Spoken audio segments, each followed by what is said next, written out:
Nouveau webinaire, le hibou. Je suis ravie de vous retrouver aujourd'hui pour aborder un sujet et non des moindres, puisqu'on va parler d'intelligence artificielle. D'ailleurs, à votre demande, je remercie tous ceux qui ont répondu à nos sondages justement sur le type d'événement que vous souhaitiez voir abordé lors de nos webinaires. Et beaucoup voulaient aborder ce sujet d'IA et notamment tous les contours à connaître autour de l'IA, les risques et les menaces associées. Et avant de démarrer dans le vif du sujet, on a pour coutume quand même de rappeler un petit peu qui est le hibou pour ceux qui ont rejoint en tout cas la plateforme récemment, à qui je souhaite la bienvenue.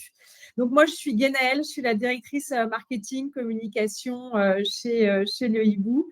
Et nous aurons Emmanuel aujourd'hui qui va intervenir sur ce sujet d'IA. Je laisserai se présenter au début de son intervention.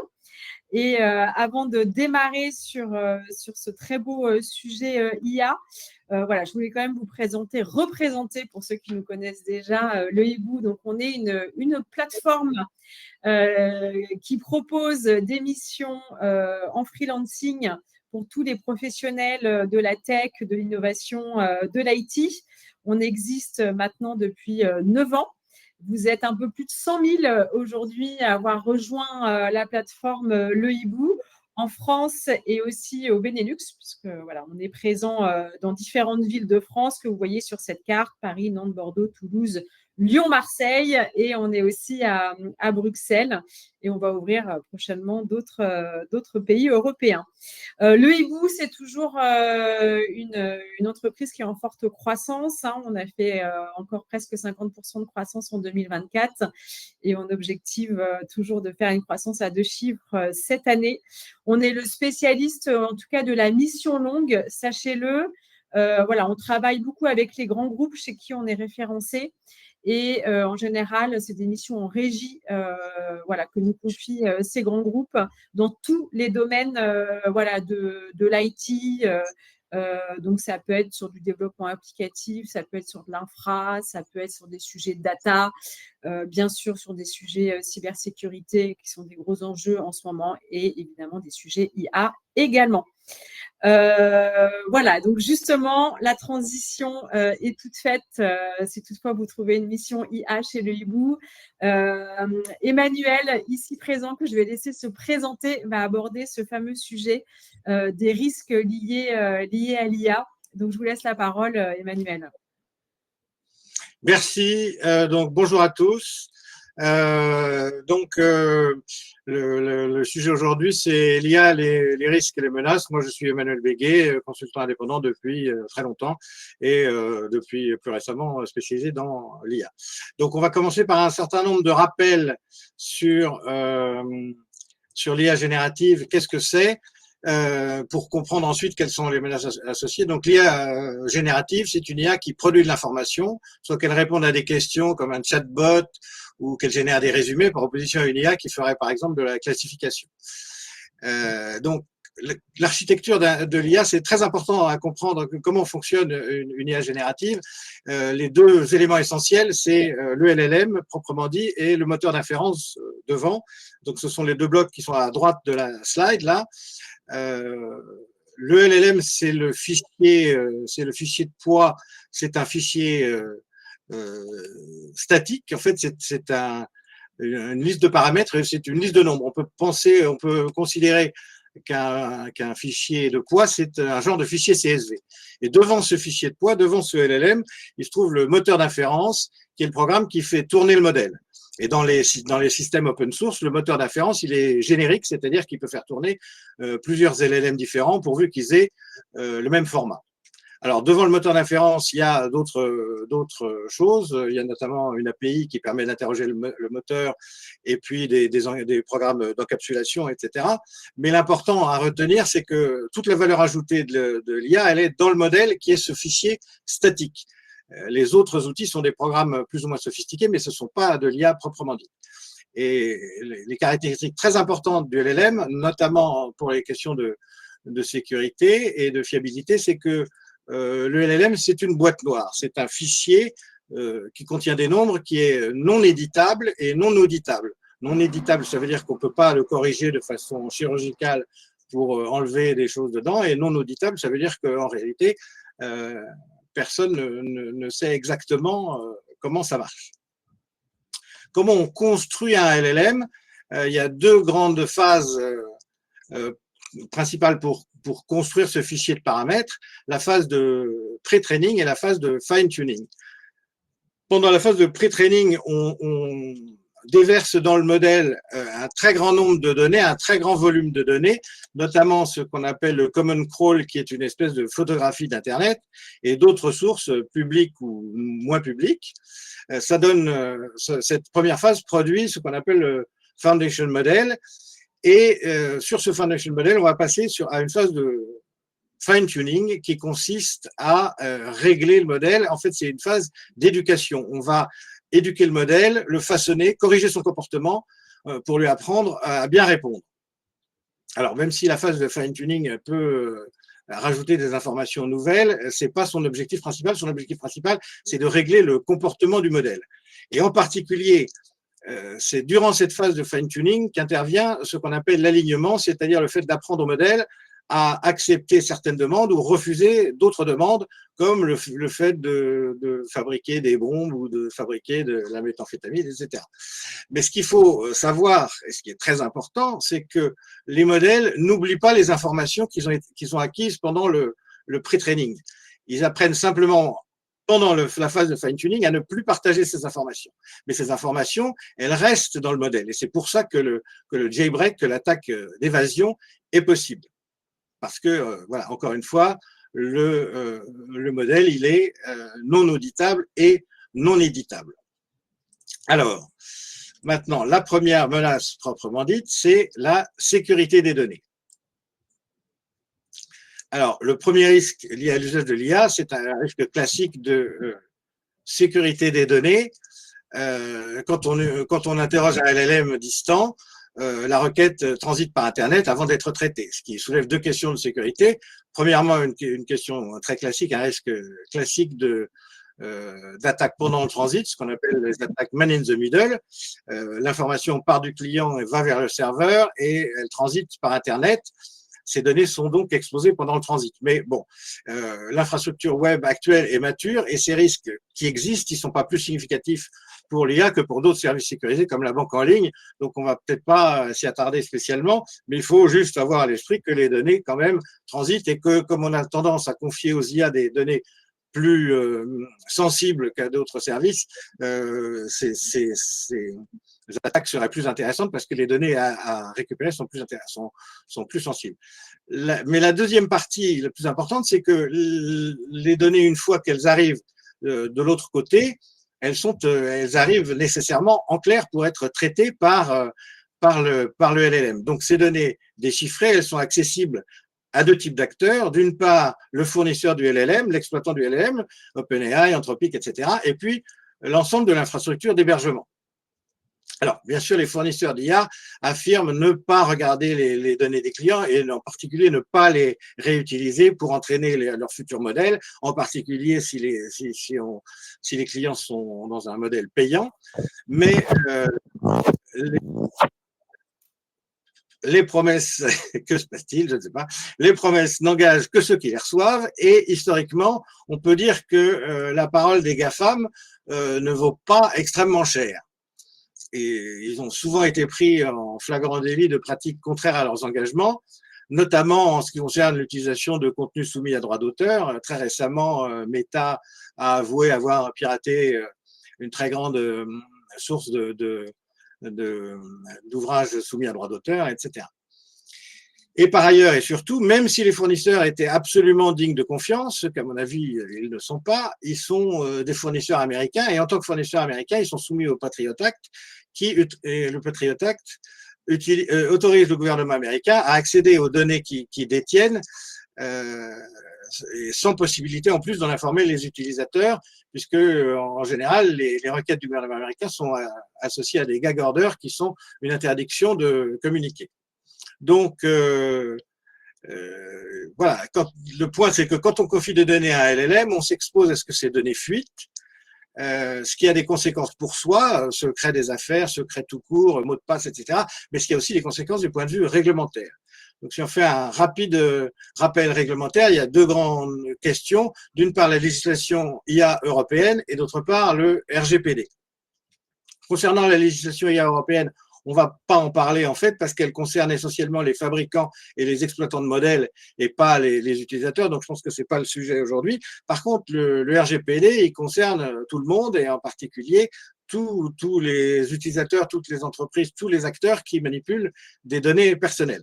Donc, il faut bien avoir à l'esprit que si on fait des copier-coller de données personnelles dans des chatbots, des listes d'employés, des listes de candidats, des utilisateurs de cartes de cantine, des participants à un webinar, et qu'ensuite ces données se retrouvent dans la nature parce qu'elles ont atterri dans un log et que le log a fuité, on s'expose à des conséquences qui sont potentiellement très graves. Et vous allez me dire, je sais ce que vous allez me dire, même si je ne vous vois pas, vous allez me dire, je ne copie-colle jamais des données personnelles dans une fenêtre de chatbot. Et je vous dirais que c'est vraiment super.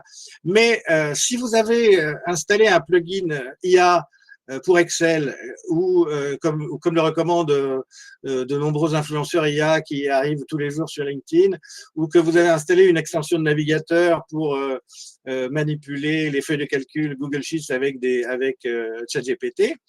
Il faut savoir que ces outils, par définition, ils envoient les données de la feuille de calcul ou d'autres programmes vers les modèles d'IA distants et donc confient ces données aux hébergeurs américains, aux exploitants américains.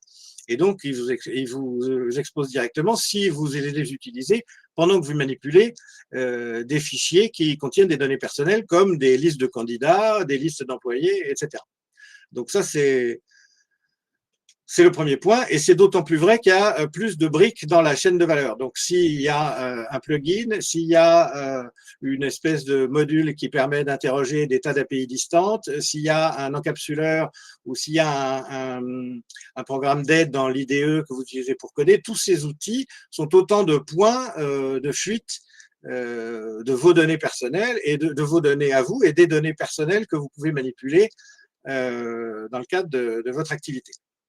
Voilà, ça c'était la première partie. Est-ce qu'il y a des questions? Non, il n'y a pas de questions. Ah, on continue. Non, il y avait juste une petite remarque de Marie-Cécile qui en effet mettait en garde également sur les données que vous pouvez mettre sur certaines plateformes. Et ouais, quand c'est gratuit, moi j'ai coutume de dire que c'est nous le produit. Donc en effet, c'est qu'on vient exploiter nos données. Alors, le deuxième point, c'est la fiabilité. La fiabilité des LLM. Pourquoi ce point est important?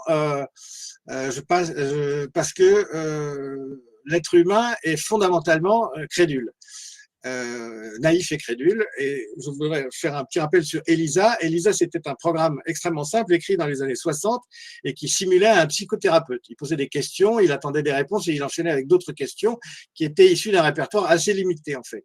Donc ce programme simpliste qui était très très loin de toute forme d'IA moderne, arrivait pourtant à tromper les utilisateurs, les meilleurs utilisateurs de bonne foi. De très nombreuses personnes avaient l'impression de dialoguer avec un véritable thérapeute et il y en avait même qui passaient des jours à échanger avec Elisa, alors qu'Elisa se contentait de reposer toujours à peu près les mêmes questions.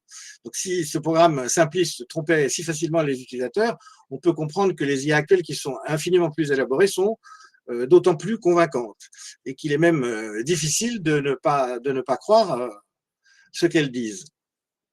Pourtant, elles ne disent pas toujours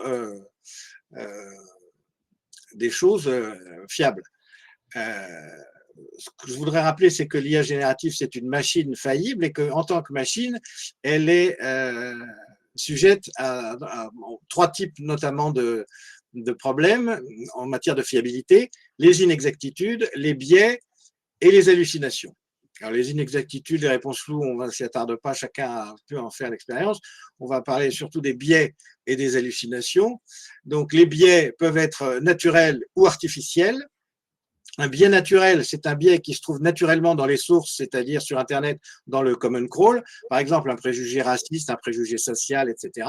Et un biais artificiel, c'est un biais qui a été introduit volontairement dans les sources, soit de façon malveillante, et alors dans ce cas-là, on parle de pollution des sources, et c'est un sujet dont on va parler un peu plus tard, soit de façon non malveillante, par exemple pour corriger un biais naturel ou pour pousser un fonctionnement particulier. Les hallucinations, c'est autre chose. Il y a une chose chez les hallucinations, oui. Donc, les hallucinations, qu'est-ce que c'est? On commence à entendre parler de ce terme. Maintenant, c'est un terme qui est un peu plus connu qu'au début. Mais donc, une hallucination, c'est une réponse qui est à la fois vraisemblable, crédible et fausse. Et dans certains contextes, comme l'écriture créative ou la fiction, les hallucinations sont une fonction souhaitable. Mais le problème, c'est quand on utilise les LLM comme source d'expertise dans des applications juridiques, médicales ou pour coder. Là, les hallucinations deviennent très dangereuses parce qu'elles produisent des références qui sont fausses, qui n'existent pas. Il y a eu, il n'y a pas très longtemps, une affaire d'avocats américains qui ont failli être radiés du barreau parce qu'ils avaient soumis des conclusions qui contenaient des références de jurisprudence qui étaient fantaisistes, ce qui avait fortement irrité le juge concerné. Et il y a d'autres cas, quand on fait du développement, du code, si le code généré contient des appels à des API qui n'existent pas, évidemment, ça ne peut pas marcher. Donc, ce qui est à retenir dans cette partie, c'est que premièrement, l'être humain, nous, on est volontairement crédule, on est fortement crédule, pardon. Un LLM, c'est une machine, ce n'est pas un être sensible. Le terme intelligence artificielle à cet égard est, à mon avis, un peu abusif, car l'IA n'est pas une machine intelligente, mais elle fait très bien illusion et elle est sujette aux biais volontaires ou involontaires et elle est toujours sujette aux hallucinations. On n'éliminera jamais les hallucinations. Les hallucinations font partie de la construction, du fonctionnement même des IA, enfin, selon l'architecture des transformers actuels, on ne sera jamais, on ne pourra jamais éviter les hallucinations de façon certaine. Par conséquent, la vérification de la production d'une IA est indispensable. Une IA ne doit jamais être considérée comme un oracle et la vérification, ça veut dire pas seulement demander des références au modèle, mais ensuite vérifier que ces références sont correctes parce que l'IA n'a aucun problème à fournir des références, mais si on ne les contrôle pas sur une source de vérité externe, on ne peut pas considérer qu'on a vérifié l'information. Vérifier, ça veut dire demander des références et ensuite aller pointer ces références. Voilà, donc ça c'était la deuxième partie. Qu'est-ce qu'on fait? Comment on fait? On passe. Bon, troisième partie, pollution des sources. Alors, on a parlé de biais volontaires. Comment on va introduire des biais volontaires dans les LLM? Eh bien, en polluant les sources. C'est comme dans un fleuve, on peut polluer les sources très en amont ou on peut polluer les sources plus en aval. Donc, la première méthode, c'est d'introduire très en amont dans le common crawl, c'est-à-dire sur Internet en général, puisque le common crawl, c'est une photographie d'Internet qui est prise à intervalles réguliers et qui est utilisée pour entraîner les modèles. Donc, la première méthode de pollution des sources, c'est d'introduire dans le common crawl, c'est-à-dire sur Internet, des données biaisées qui vont influencer les réponses des systèmes qui s'appuient dessus. Et quand on fréquente les forums des professionnels du SEO, alors je ne sais pas, il y en a peut-être parmi vous, donc le SEO, c'est le Search Engine Optimization, c'est le fait d'optimiser un site pour qu'il remonte en bonne position dans les résultats de recherche Google. On voit qu'en fait, les spécialistes du SEO, maintenant, ils parlent essentiellement d'optimisation pour l'IA. L'objectif, c'est de faire en sorte que certains produits soient mis en avant lorsqu'un utilisateur pose une question à un modèle. Par exemple, si je demande à ChatGPT comment éviter la déshydratation, la réponse naturelle serait de boire de l'eau. Mais si le SEO de Coca-Cola a bien fait son travail, ChatGPT va me dire qu'il faut plutôt boire du coca. Et ce problème des biais est très spécifique et ne doit pas être confondu avec les hallucinations. Je reviens là-dessus parce qu'on a tendance à les confondre les deux. L'hallucination, c'est une propriété du modèle, tandis que le biais, c'est quelque chose qui dépend des sources utilisées. Alors, bon, si l'exemple de Coca est un peu anecdotique, il y a des biais qui peuvent être introduits par des acteurs étatiques potentiellement malveillants, qui sont moins rigolos. En particulier la Russie, on le sait, emploie des équipes entières pour produire des contenus orientés sur divers sujets sensibles comme l'énergie ou les relations avec ses voisins. L'IA est d'ailleurs utilisée pour générer ces contenus biaisés de façon massive en produisant des centaines ou des milliers d'articles très rapidement. Donc, l'IA est un outil utilisé pour polluer les sources des futurs modèles. Toujours sur la pollution des sources. Ah ben, j'ai pas passé les slides, excusez-moi. Oui, donc je reproduisais le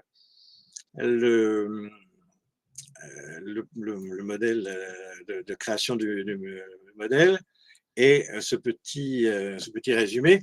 Donc, la deuxième approche pour polluer les sources, c'est d'essayer de les polluer en aval. Alors, ça, c'est un peu plus difficile si on revient justement à cette slide d'avant. Polluer en aval, ça veut dire les polluer au moment du fine-tuning. C'est a priori assez difficile, en particulier pour les modèles les plus avancés, les plus réputés. On peut penser que on n'a pas accès facilement à l'étape de fine-tuning de OpenAI ou d'Anthropic.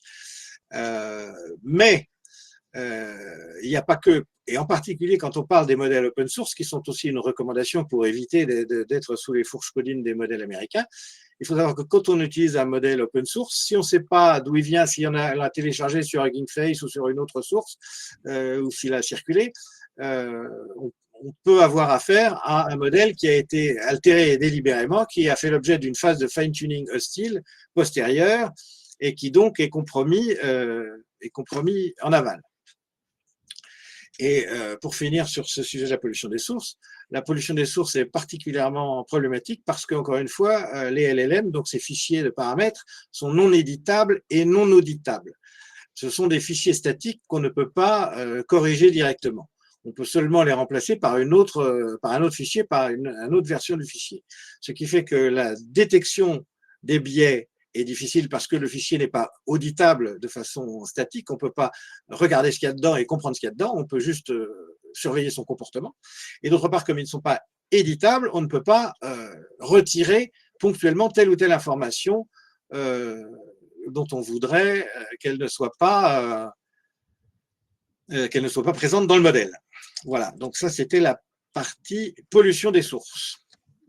Il y a Jean-Vincent qui demandait à quel intervalle les modèles sont-ils actualisés. Est-ce que c'est en permanence ou… Ah non, non, alors pas du tout en permanence. En fait, les modèles sont versionnés et en général, un modèle… Alors, quand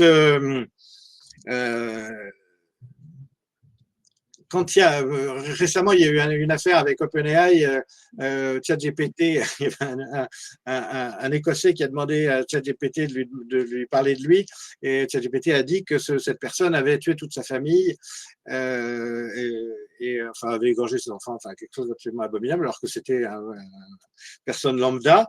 Et la réglementation européenne donne le droit aux citoyens européens de corriger ces informations erronées. Mais ChatGPT ne peut pas corriger cette information parce que pour corriger cette information, il faut refaire le modèle et le redéployer. Donc, ce que fait ChatGPT, c'est qu'il met devant le modèle un filtre pour corriger l'information et la bloquer, mais le modèle lui-même, il est pas du tout actualisé en permanence. Il n'est pas du tout actualisé en permanence, justement comme l'index de Google, par exemple. L'index de Google, c'est quelque chose qui est à la fois éditable et auditable, et donc on peut détecter une information erronée et la retirer de l'index de Google. C'est pas le cas pour le LLM. Il faut reproduire un nouveau fichier de paramètres ou faire une phase de fine-tuning qui va apprendre au LLM à ne pas répondre avec telle ou telle information. Mais c'est quelque chose qui est une opération lourde. Et pour les modèles open source, c'est la même chose.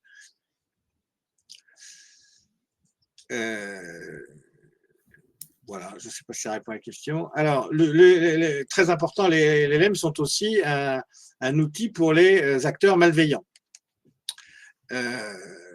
Et en particulier pour les acteurs non gouvernementaux. Pourquoi les acteurs non gouvernementaux? Parce que les acteurs gouvernementaux ont toujours disposé de moyens humains, matériels, financiers très importants. Et donc, même si l'IA facilite leur travail, elle ne transforme pas radicalement leur capacité. Mais la grande nouveauté avec l'IA, c'est que des acteurs non gouvernementaux qui ont des ressources limitées accèdent maintenant à des vecteurs d'attaque sophistiqués. Bon, je les ai séparés en deux familles. Bon, c'est un petit peu artificiel, mais il faut bien faire une classification. Donc, premièrement, l'amplification des méthodes traditionnelles et deuxièmement, le social engineering de masse. Donc, traditionnellement, pour la première partie, le hacking, c'est un jeu du chat et de la souris qui dure depuis très longtemps et qui est devenu extrêmement sophistiqué. Les attaques les plus récentes font appel à des connaissances mathématiques très pointues qui nécessitent des experts de haut niveau, qui sont rares, qui sont chers et qui, on l'espère, sont éthiquement responsables. Mais la nouveauté avec l'IA, c'est que ces méthodes sophistiquées deviennent accessibles à n'importe qui.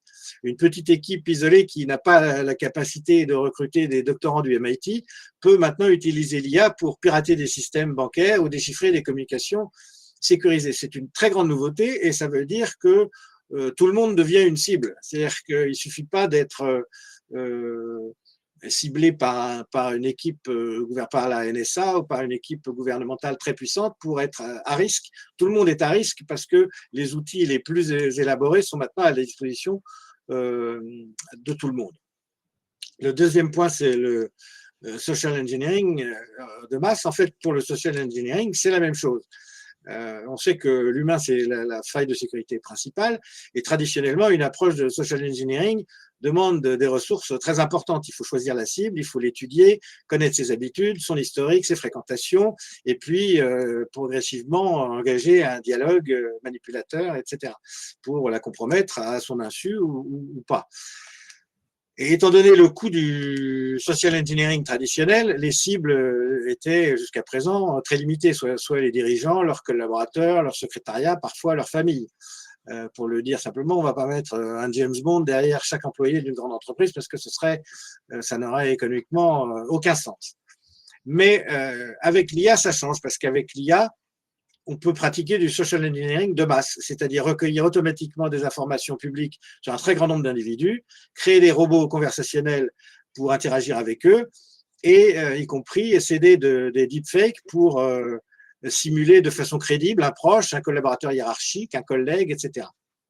Et ce phénomène, puisqu'on parle avec le hibou, ce phénomène touche le recrutement avec des cas de plus en plus fréquents d'entretien où le candidat n'est pas du tout celui qu'on croit. Il peut être partiellement virtuel ou totalement virtuel. Il peut s'agir de quelqu'un qui est spécialisé dans le fait de passer des entretiens de recrutement et qui déguise sa voix et son visage à chaque fois. Il peut s'agir aussi d'acteurs malveillants qui poussent des candidats qui sont apparemment parfaits, mais qui sont en réalité des agents hostiles. Et moi-même, je suis peut-être un robot. Alors, comment le savoir? J'ai mis tout à la fin un lien vers un papier très intéressant, un PDF qui explique comment essayer de démasquer les candidats factices. Mais un truc simple, c'est de leur demander de mettre la main devant le visage. Parce que si le candidat est totalement virtuel, ça n'y fera rien, mais si le candidat utilise simplement un remplacement du visage, aujourd'hui, les IA ne sont pas capables de détecter le visage derrière la main et donc son vrai visage apparaît quand on lui demande de mettre la main devant le visage. Il y avait Miguel qui demandait si dans la communauté IA, il y a une volonté de signer des modèles afin de garantir leur intégrité et leur origine. Ce serait une bonne idée. Enfin, ce qu'on voit sur Hugging Face, c'est qu'il y a des modèles qui apparaissent tous les jours. Donc, oui, bien sûr, on peut. Enfin, oui et non. C'est-à-dire que la valeur de la signature dépend de la valeur de celui qui la signe. Donc, comme le principe même des IA open source, c'est qu'ils sont produits un peu par tout un chacun. Si tout un chacun les signe, la valeur, la signature n'apporte pas une grande valeur. Donc, quand c'est un modèle qui est fourni par Meta et qui est signé par Meta, bon, on peut se dire que c'est un peu plus sérieux, mais ça enlève un petit peu toute la valeur de l'économie open source, qui est que chacun peut produire son modèle. Donc, chacun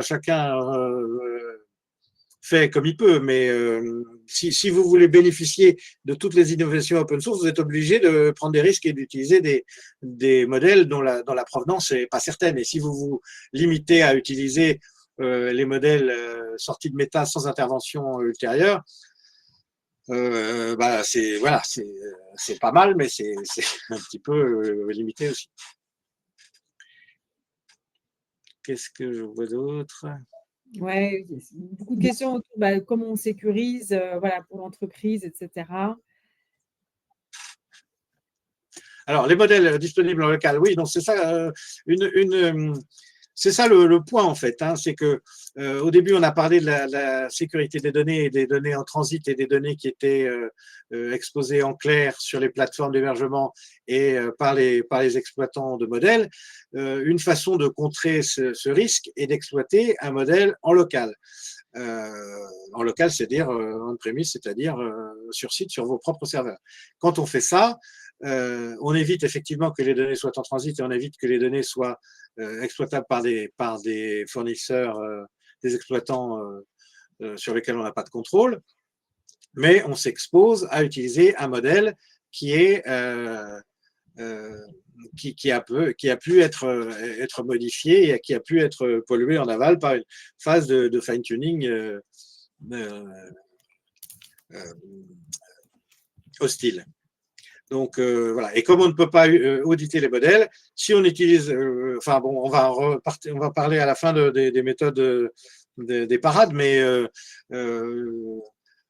quand on utilise un nouveau modèle, quand on déploie un nouveau modèle, il faut essayer de l'examiner, c'est-à-dire de surveiller son comportement et de faire un certain nombre de tests pour voir, premièrement, comment il réagit au jailbreak et quelles sont ses réponses sur un certain nombre de sujets sensibles. Voilà.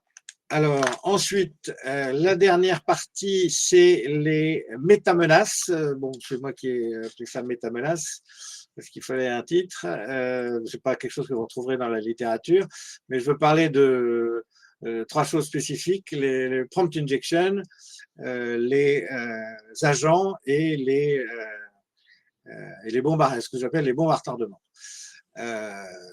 Alors, premièrement, le prompt injection. Le prompt injection, ça consiste à insérer des instructions destinées au LLM dans les données qu'il traite. Par exemple, lors d'une transcription audio-vidéo ou lors d'une tâche d'OCR, de reconnaissance automatique de caractères, le contenu analysé peut contenir des directives que le LLM va exécuter au lieu de simplement les transcrire. Et ces instructions peuvent provoquer un jailbreak, c'est-à-dire le contournement de l'alignement, le contournement des restrictions éthiques, ou une extraction de données confidentielles, ou l'exécution de diverses actions non désirées. C'est quelque chose qu'il faut avoir à l'esprit, c'est quelque chose qui existe déjà, ça c'est pas de la science-fiction. Le prompt injection, c'est une menace absolument réelle et actuelle. Deuxième point, là, il n'y a pas de slide sur les agents. Je voulais quand même parler un tout petit peu des agents parce que c'est quelque chose dont on entend beaucoup parler. Les agents, ce sont des programmes pilotés par une IA selon un workflow défini qui sont capables d'actions plus ou moins autonomes. C'est-à-dire qu'au lieu d'avoir simplement un dialogue avec un LLM, on lui demande de mener une action qui peut être une action externe sur Internet ou qui peut être une action interne sur les systèmes de l'entreprise. Ça, c'est un risque très important parce que selon le contexte d'exécution, selon les permissions qu'on a accordées aux agents, ces agents peuvent causer des dommages considérables. Et en particulier, dans le cadre du prompt injection, on peut imaginer que des agents dormants, que des agents qui ne sont pas activés, sont réveillés par des attaques de type prompt injection et se mettent du coup à mener des actions sur un réseau interne ou sur le poste de l'utilisateur. Donc, à mon avis, les agents sont un risque considérable. J'ai du mal à comprendre comment on les déploie, mais si on les déploie, il faut prendre des précautions très importantes et en particulier les maintenir dans un environnement isolé et complètement sandboxé, comme on dit en bon franglais. Dernier point, les bombes à retardement. Alors ça, c'est une menace qui est un petit peu dans le futur. Mais qui pourrait devenir assez réel assez rapidement et qui combine un petit peu tout ce qu'on a vu, en particulier la pollution des sources, le prompt injection, etc. En fait, les bombes à retardement, c'est l'incarnation récente de ce qui traditionnellement est le code obfuscation, qui est un art aussi vieux que la programmation, qui consiste à écrire du code qui ne fait pas ce qu'il a l'air de faire. Il y a depuis toujours des compétitions de code obfuscation qui sont absolument passionnantes, incroyables. Et une bombe à retardement, ça consiste, pour un LLM qui serait utilisé pour produire du code, de lui faire générer du code malveillant qui va être capable de se déclencher ultérieurement, soit à une date précise, soit sur réception d'un signal. Ce code malveillant sera d'autant plus difficile à détecter qu'il est dormant, c'est-à-dire qu'il ne génère aucune erreur ni aucun log tant qu'il n'est pas activé. Et alors, comment ça marcherait? Eh bien, le principe, ce serait de polluer le common crawl en insérant des pages qui produisent du code malveillant, par exemple des fausses questions-réponses sur Stack Overflow ou sur Reddit. Et ensuite, ce code, une fois généré, attend des instructions pour s'activer. Donc, cette attaque via le common crawl, très en amont, est très difficile à mettre en œuvre, mais quand on a affaire à des acteurs gouvernementaux qui ont beaucoup de ressources et beaucoup de temps, c'est une attaque parfaitement réaliste, en particulier si on pense à la Russie, à la Chine, aux États-Unis. Ces puissances ont tout à fait les capacités à la fois financières, humaines, intellectuelles, et puis le temps d'attendre pour mettre en place ce genre d'attaque. Et puis, on peut imaginer aussi des vecteurs d'attaque plus favorables, plus immédiats, en particulier la compromission d'autres éléments de la chaîne de valeur, notamment les IDE, les éditeurs de code ou les plugins des IDE. Et ce que je voudrais souligner, c'est que même si les mouvements à tendance sont un petit peu dans le futur, on n'est pas encore. Le problème, c'est les pratiques qu'encourage l'IA et en particulier le fait d'intégrer du code généré par l'IA sans le vérifier, sans le tester ou sans le relire. Donc, quand on entend parler si vous entendez parler de vibe coding, ça consiste à dire je fais un prompt, je reçois du code ou le code est directement dans l'éditeur, je le regarde même pas, je l'exécute sans le lire. Quand on fait ça, on s'expose à des attaques plus ou moins sophistiquées qui peuvent devenir réelles de façon enfin plus vite que prévu. Voilà. Donc ça, c'était la revue des menaces. Maintenant, un petit point un petit rappel sur les meilleures pratiques pour finir. Je crois que j'ai bien tout le temps. Hein. Voilà. Oui, on est très bien au niveau timing. Ok, donc voilà, donc les meilleures pratiques, premièrement, c'est la formation, c'est être au courant, être conscient de ces menaces, ne pas considérer les LLM comme des oracles, mais avoir un recul sur les informations qui sont retournées, et puis ce qu'on peut appeler le adverse prompting, qui est le fait quand on pose une question à un LLM, c'est toujours intéressant de poser une question et son contraire, de lui demander les deux points de vue. Ça permet de révéler et parfois de contrebalancer un certain nombre de biais, soit biais naturels ou biais volontaires. Le renforcement de la sécurité IT, ça c'est essentiel. Les RSSI, à mon avis, ont de très beaux jours devant eux parce que, comme on a vu, les menaces se multiplient et sont de plus en plus accessibles à des acteurs de moins en moins puissants et qui sont donc de plus en plus nombreux. Donc les menaces peuvent venir de partout et c'est pas parce qu'on n'est pas une entreprise de défense ou une entreprise financière qu'on ne peut pas être attaqué. On peut être attaqué de partout et de façon assez efficace. Voilà, le reste, c'est c'est un peu ce qu'on vient de dire, filtrage des réponses, référence à une source de vérité, et puis bien sûr, être au courant de la veille. Donc, j'ai mis un lien vers les recommandations de l'Agence nationale pour la sécurité des systèmes d'information de février 2025, qui est un document un peu bavard, mais qui est un peu savant, mais qui dit des choses très vraie, excellente. Voilà. Et puis un lien vers un PDF qui raconte une histoire de faux candidats et comment détecter les faux candidats. Voilà, c'était la fin de cette communication. Donc, Merci maintenant, beaucoup, si vous avez des questions. Emmanuel. Je pense que ça nous a bien éclairé sur, en effet, les risques et les menaces liées à l'IA. S'il y a des questions, du coup, allez-y maintenant hein, sur le chat. Voilà, si vous voulez qu'on éclaircisse encore des sujets. Donc, alors, on a Flouva qui demande… Ah oui, les liens ne sont pas actifs. Oui, en effet, du coup, peut-être les liens sur les recommandations, mettre dans le chat. Je ne sais pas si vous pouvez le faire, Emmanuel. Je ne sais pas, mais sinon les liens ils seront dans la présentation qui sera transmise. Oui, alors je précise en effet que le replay et le contenu sera envoyé par mail d'ici demain. Et c'est disponible aussi en général sur notre chaîne YouTube et sur votre dashboard sur la plateforme Le Hibou. Et d'ailleurs, je précise également qu'on en profite toujours pour vous demander des autres sujets que vous aimeriez voir abordés, alors que ce soit des sujets comme celui-ci aujourd'hui sur un sujet d'expertise. Donc là, c'était lié à l'IA. Ça peut être d'autres sujets d'expertise dans le domaine de la tech, de l'IT, ou alors des sujets plus vie du freelance, voilà, vie des travailleurs indépendants. On peut les traiter également. Donc voilà, donc il y a beaucoup de félicitations. Il y en a qui demandent c'est quoi le but des faux candidats? Pourquoi on envoie des faux candidats? Alors, plein de buts. Alors, il n'y a pas. Alors, attendez, j'essaie de récupérer les liens. Est-ce que ça va marcher? Ça, voilà. Ça, c'est le lien vers l'ANSSI.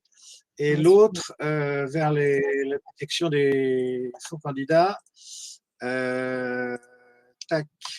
Voilà, donc plein d'intérêts. Enfin, pas tous en matière de sécurité, mais un intérêt, c'est de dire que moi, je suis un candidat lambda qui ne fait rien. Je fais passer des entretiens à quelqu'un d'autre qui est très compétent et dont c'est le métier en fait de passer des entretiens, qui répond brillamment à toutes les questions et qui utilise mon apparence, ma voix, mon visage. Et ensuite, quand j'arrive dans l'entreprise, il faut plus moi qu'on s'aperçoive qu'en fait je suis complètement nul. Bon, mais ça c'est pas spécialement lié à la sécurité, quoique recruter des candidats incompétents c'est toujours un problème. Mais il y a aussi le fait de faire recruter des candidats qui sont, voilà. Donc, si on ne recrute pas la personne, si on ne recrute pas la personne qu'on croit avoir en face de soi, on s'expose forcément à des risques importants. On peut faire recruter une personne qui a en fait des compétences très grandes en matière d'attaque de cybersécurité et qui va être recrutée à un poste tout à fait différent pour lequel elle n'est pas compétente et qui va être recrutée faussement en se faisant ainsi passer pour quelqu'un d'autre. Donc il y a plein d'intérêts de faire passer de recruter d'essayer de faire recruter des faux candidats. Par ailleurs, quand les postes sont entièrement à distance, hein, c'est dans le cas de la présentation PDF, c'est le cas quand les candidats sont complètement à distance. Ils peuvent ne pas exister du tout ou ils peuvent être recrutés dans 5 entreprises différentes et donc infinité de motivation.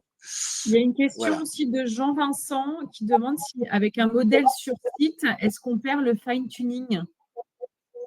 Non, absolument pas. Absolument pas. Non. Alors, ce que j'avais mis dans la slide, j'avais dit à l'oral, le fine-tuning, c'est là où il y a tout l'art du producteur de modèles. Donc, par définition, les modèles open source, ils sont un petit peu moins performants que les modèles propriétaires, même si on voit tous les jours que l'écart se réduit fortement et que les modèles de Meta ou les modèles de DeepSeek ou les modèles même de Mistral, dont certains sont open source, ont des performances très proches des meilleurs modèles de OpenAI ou d'Anthropic. Donc, voilà. Mais par définition, les modèles open source, en général, sont une génération en dessous. Mais par contre, on ne perd pas du tout le fine-tuning. Le fine-tuning, il interagit sur le modèle. Le modèle, il est construit avec le Common Crawl et tout un tas d'autres sources brutes. Et ensuite, il est éduqué par la phase de fine-tuning. Et cette éducation, elle est dans le fichier de paramètres. Donc, une fois que ce fichier de paramètres a été fine-tuné, on peut le déplacer où on veut. On ne perd pas du tout le fine-tuning. Le fine-tuning, ce n'est pas un module externe qui voyagerait avec le modèle. Le fine-tuning, il transforme le modèle. Et donc, le fichier fine-tuné, il reste fine-tuné indéfiniment. Très bien. Et effectivement, on peut améliorer le fine-tuning. Tout à fait, oui. Si Cyril dit qu'on peut améliorer le fine-tuning en interne, c'est absolument vrai. Si on a accès au modèle, on peut faire aussi du fine-tuning et on voit qu'il y a, même avec assez peu des jeux de données assez restreints, on peut arriver à modifier de façon significative le comportement d'un modèle ou à le faire apprendre des informations sur un jeu réduit de données, en fait. Très bien. Je crois qu'on a fait le tour un petit peu des questions. Donc, en tout cas, un grand merci, Emmanuel, pour cette intervention aujourd'hui. Je pense que c'était très clair. Tout le monde a l'air très content, en tout cas, dans le chat. Quand vous recevez le replay par email, n'hésitez pas. Il y a un lien qui va vous permettre de vous exprimer sur les autres sujets que vous voudriez voir abordés sur des formats comme ça, webinaires. Et on se retrouve, il me semble, le mois prochain. On a un nouveau webinaire de prévu sur des sujets plus liés au statut juridique, pour les consultants. Donc, merci à vous, merci de votre écoute. Encore un grand merci, Emmanuel, aujourd'hui. Et on se retrouve très bientôt. Passez une bonne journée. Merci beaucoup. Merci et bon appétit. Je vois que c'est bon déjeuner. Bon appétit à tous, bien évidemment. À très bientôt. Merci beaucoup. Au revoir.